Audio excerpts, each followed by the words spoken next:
Irerekomenda ng National Bureau of Investigation na gawing state witness si alias Dagul, ang dimanoy asset ng 5 pulis Maynila na nadadawit sa rob-out.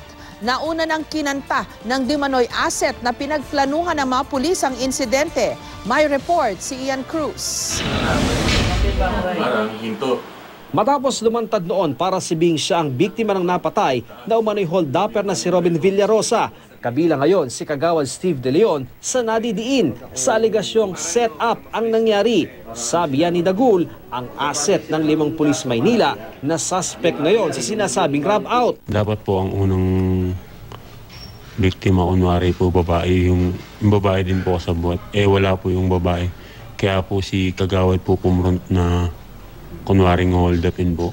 Binalikan namin ang bahay ni De Leon pero wala siya dahil nagbakasyon daw. Giit ng kanyang anak, totoong na hold up ang ama. Hindi po ako naniniwala doon dahil kung gano'n man nangyari, bakit tromang-troma po yung tatay ko. Pero para sa NBI, maituturing na pag-amin ang salaysay ni Dagul sa nangyari noong gabing nabaril at napatay si Villarosa. We will be recommending to the effect na gamitin natin siya as state witness.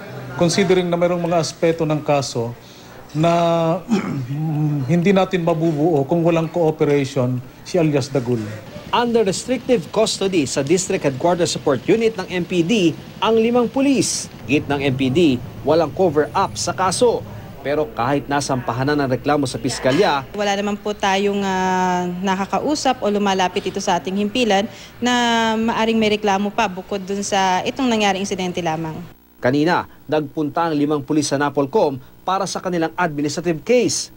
Nais naman ni PNP Chief Director General Ricardo Marquez na makausap ang 5 pulis. Maliwanag na pagsasabihan ko sila, maliwanag na paalalahan ko sila na protocols tayong dapat sundin, ang ating sinasabi, the primacy on respect for human rights in our operations.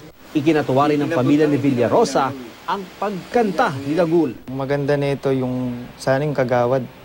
Paano kaya tuhingi rin ako ng tulong kung paano makasuhan to kasi talaga idinidiin niya yung kapatid ko na hold-upper na hindi naman eh. Ian Cruz, GMA News.